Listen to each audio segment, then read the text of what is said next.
Everyone, स्वागत आहे तुमचं होम ट्युटोरियल स्टडी मध्ये। आज आपण शिकणार आहोत डेली यूज सेंटेन्सेस। कोणतंही जे मराठीतलं वाक्य असतं ते इंग्लिश मध्ये कसं तयार करावं हे आपण आजच्या व्हिडिओमध्ये शिकणार आहोत। तर आजच्या व्हिडिओला सुरुवात करूया। तर सर्वात पहिला जो सेंटेन्स आहे आपला, मी आता शाळेत जात आहे। मी आता शाळेत जात आहे। सर्वात आधी आपण या बेसिक सेंटेन्स पासून सुरुवात करू। मी आता शाळेत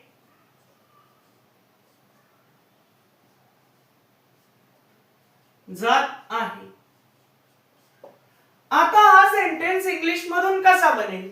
तर आपल्याला सेंटेन्स साठी काय करायचं राहतं, सर्वात आधी जो पहिला शब्द आहे तो घ्यायचा आणि मग शेवटचा घ्यायचा। मीला इंग्लिश मध्ये आपण काय म्हणलं तर आय म्हणलं, आणि आय लागला तर आय ला आपण काय म्हणणार आहे तर एम म्हणणार आहे, म्हणजेच आय एम। एवढं झाल्यानंतर आपल्याला इकडे वापस यायचंय। तर जातला आपण इंग्लिश मधून काय म्हणतो तर गो म्हणतो। पण जर जाणं पूर्ण झालेलं नाहीये, म्हणजेच ते काम पूर्ण झालेलं नाहीये, म्हणून गोच्या पुढे आपल्याला वापर करायचा आहे आयएनजी चा, म्हणजेच गो प्लस आयएनजी इक्वल टू काय तयार झाला तर गोइंग तयार झालं, म्हणजेच इथे येणार आहे गोइंग। I am going. आता जर मला घरापासून शाळेत जायचंय किंवा कुठूनही शाळेत जायचंय तर मी तिथे कशाचा वापर करणार आहे, स्कूलच्या आधी तर टू चा आणि मग शाळा। याला इंग्लिश मध्ये आपण काय म्हणतो तर स्कूल म्हणतो। म्हणजेच हा सेंटेन्स तयार झाला I am going to school. तर आता आपण आपला पुढचा सेंटेन्स बघूया। तर पुढचा सेंटेन्स आहे आपला, मी आज माझे काम पूर्ण करेन। मी आज माझे काम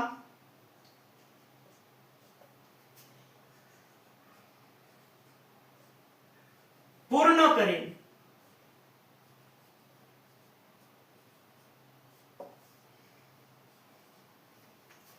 तर मीला आपण इंग्लिश मधून काय म्हणतो तर आय म्हणतो, म्हणून इथे घेतला आय।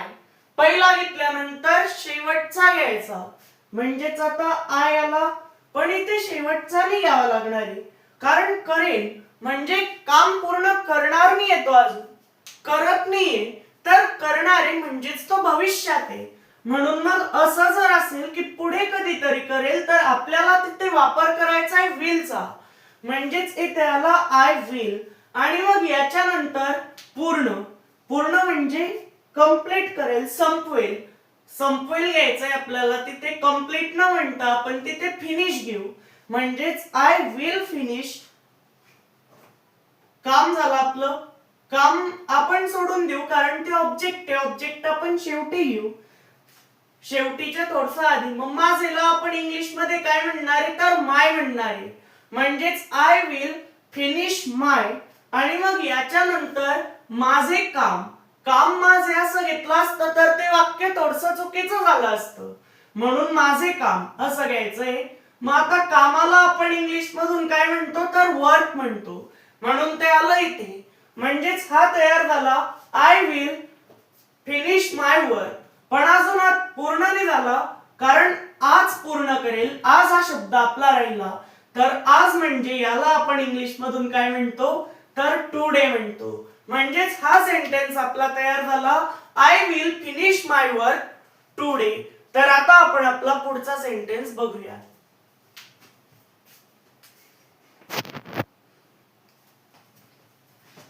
तर पुढचा सेंटेन्स आहे आपला, आपण एकत्र चित्रपट पाहत आहोत। आपण एकत्र चित्रपट पाहत आहोत। मग आता आपण नसलं आणि आम्ही असलं, म्हणजे जरी आपण म्हणलं नाहीतर आम्ही म्हणलं तरी तिथे कशाचा वापर होणार आहे तर वी चा वापर होणार आहे। आणि मग याच्यानंतर आपल्याला काय करायचं आहे, आहोतला लावू आपण, आर शेवटचा घेतला। आणि मग याच्यानंतर आपल्याला काय करावं लागणार आहे तर सर्वात आधी पहिला झाला, शेवटचा झाला. आता आपण असे वापस येऊ. पाथला आपण इंग्लिश मधून काय म्हणलं तर वॉच म्हणलं. पाथला म्हणलं वॉच. पण पाहणं पूर्ण झालेलं नाहीये, ते काम पूर्ण झालेलं नाहीये. जर ते काम पूर्ण झालेलं नसेल तर त्यात आपण वापर करणारे आयएनजी चा, म्हणजेच वॉच प्लस आयएनजी काय होणार आहे तर वॉचिंग होणार आहे. म्हणजेच ते झालं आपलं watching. Watch plus ING equal to watching. We are म्हणून मग इथे घेऊ वी आर वॉचिंग. आणि मग याच्यानंतर आपल्याला काय करावं लागणार आहे तर एक मूवी पाहतोय, एक चित्रपट पाहतोय, त्या एकासाठी आपल्याला वन न वापरता अ चा वापर करायचा आहे. आणि मग याच्यानंतर आपल्याला काय करावं लागणार आहे तर चित्रपट पाहतही झालं, पाच झालं आपलं, आणि अ पण झाला चित्रपटासाठी. एक चित्रपट आहे असं सांगण्यासाठी, कारण वाक्यात पण एक शब्द असा नव्हता. मग आता चित्रपट याला आपण काय म्हणू तर movie. We are watching a movie. तर कसे बघतोय एकत्र बघतोय, म्हणजेच एकत्र बघतोय, सोबत बघतोय, तर त्याला आपण इंग्लिश मधून काय म्हणतो एकत्रला तर टुगेदर म्हणतो. म्हणजेच अशी व्होकॅब्युलरी आपली पाठ पाहिजे. एकत्रला इंग्लिश मधून काय म्हणतात, चित्रपटला काय म्हणतात.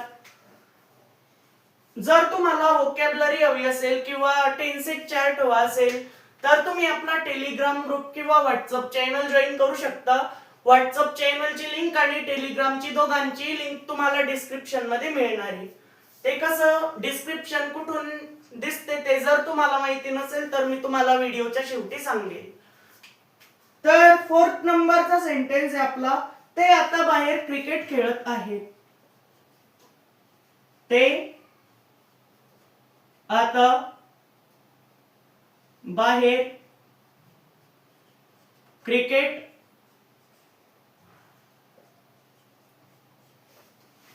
खेळत आहेत.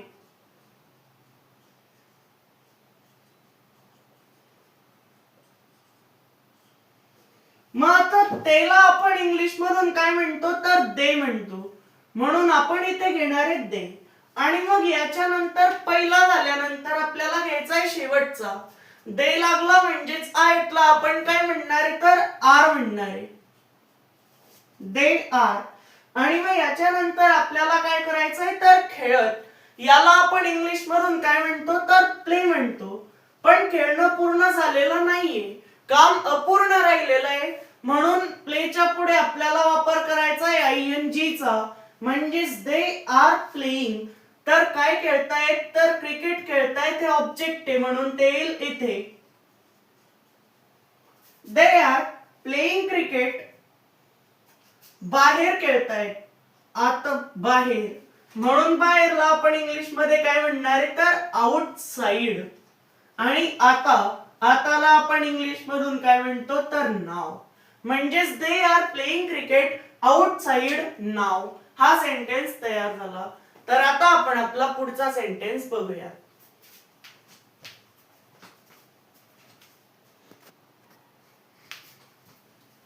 तर पुढचा सेंटेन्स आहे आपला, मला माझे इंग्रजी सुधारायचे आहे.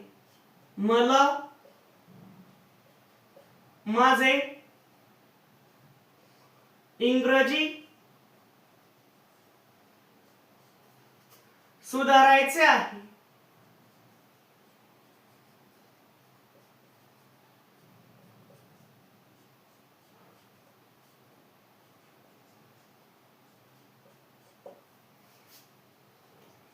मग आता हा सेंटेन्स इंग्लिश मधून कसा बनेल तर मला या शब्दाला आपण इंग्लिश मधून काय म्हणतो तर आय म्हणतो. इंग्लिश सुधरवायची काय असते तर प्रत्येकाची इच्छा असते, प्रत्येकाला ते हवं असतं. म्हणून जे आपल्याला पाहिजे, जी आपली इच्छा आहे त्याला आपण काय म्हणतो तर want.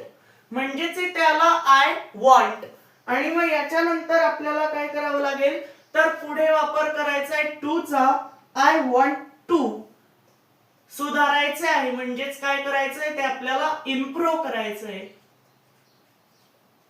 I want to improve कोणाचं इंग्लिश तर माझे इंग्रजी. इंग्रजी माझे असं नाही होणार, सुधारायचे आपण उलटे जातो, पण जेव्हा माझे येतो तेव्हा त्याच्या पुढे इंग्रजी लागेल, म्हणजेच माझी इंग्रजी.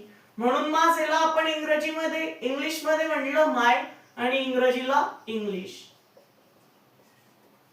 म्हणजेच I want to improve my English.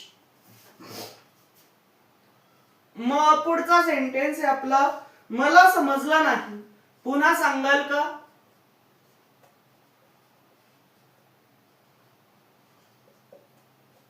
मला समजलं नाही, पुन्हा सांगाल का?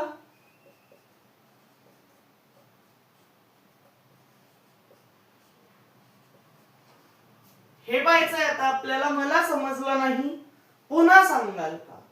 मग हे काय बनेल, तर मला या शब्दाला आपण इंग्लिश मध्ये काय म्हणतो, आय. आणि जेव्हा सांगितलं तेव्हा समजलं नाही असं जर वाक्य असेल तर तिथे वापर करायचा डिडंटचा.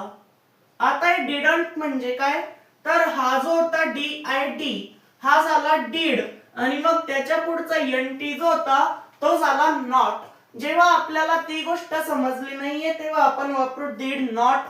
आणि मग एवढं झाल्यानंतर समजलं घेऊ, समजणे म्हणजे अंडरस्टँड.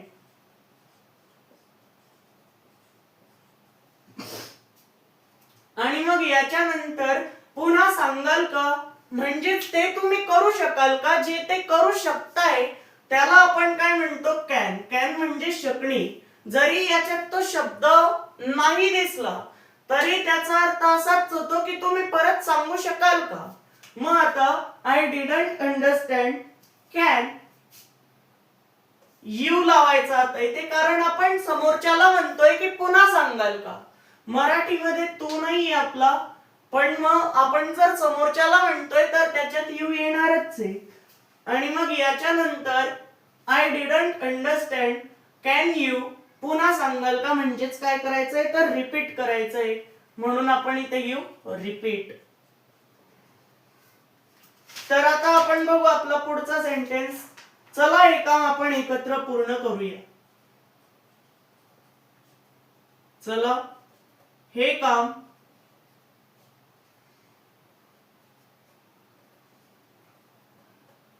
आपण एकत्र पूर्ण करूया.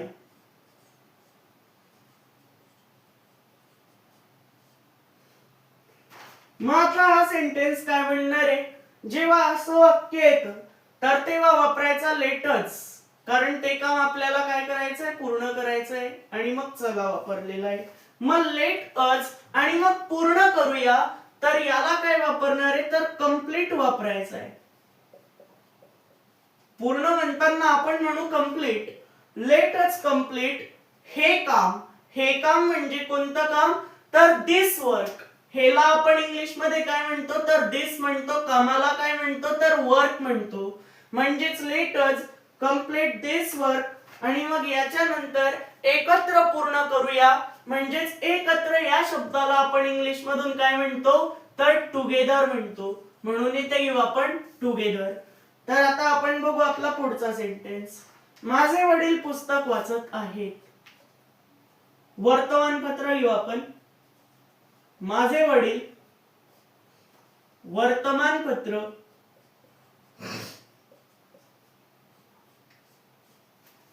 वाचत आहेत.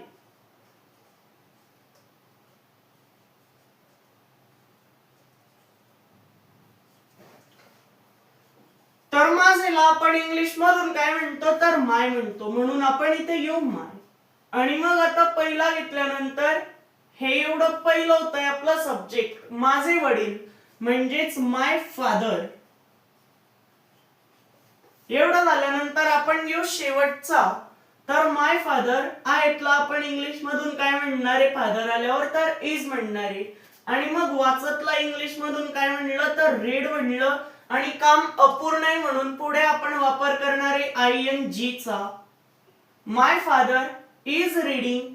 आणि वर्तमानपत्र, एक वर्तमानपत्र वाचताय म्हणून तिथे वापर करायचा अ चा. आणि वर्तमान पेपर याला इंग्लिश मधून काय म्हणतात, न्यूज पेपर. आणि जर तुम्हाला आपल्या ग्रुपमध्ये जॉईन व्हायचं असेल, टेलिग्राम किंवा व्हॉट्सअप ग्रुपमध्ये जॉईन व्हायचं असेल तर तुम्ही कशा प्रकारे करू शकता? सर्वात आधी तुमचा जो मोबाईल आहे तो वर्टिकल करा आणि मोबाईल जेव्हा तुम्ही वर्टिकल कराल तेव्हा व्हिडिओ पॉज केल्यानंतर खाली तुम्हाला एक मोर नाव दिसेल. त्या मोर वर क्लिक केल्यानंतर तुम्हाला एक नाव दिसेल WhatsApp group, WhatsApp channel link आणि मग त्याच्या खाली जी लिंक दिलेली राहील त्या लिंक वर क्लिक करून तुम्ही आपलं व्हॉट्सअप चॅनल जॉईन करू शकता. आणि त्याच्या खाली किंवा व्हॉट्सअप ग्रुपच्या वरती एक नाव राहील टेलिग्राम ग्रुप लिंक. त्याच्या खाली जी लिंक दिलेली राहील त्याच्यावर क्लिक करून तुम्ही आपल्या त्या ग्रुपवर जॉईन होऊ शकता. आणि तुम्ही मला मेसेज करा की तुम्हाला कोणता टेन्सेस चॅट पाहिजे की कोणतं स्टडी मटेरियल पाहिजे, तेव्हा मी तुम्हाला ते देऊ शकेल. आणि जर तुम्हाला व्हिडिओ आवडला असेल तर लाईक करा आणि कायम इंग्लिश शिकत राहण्याकरता आपल्या चॅनलला सुद्धा सबस्क्राईब करा. भेटूयात पुढच्या व्हिडिओमध्ये.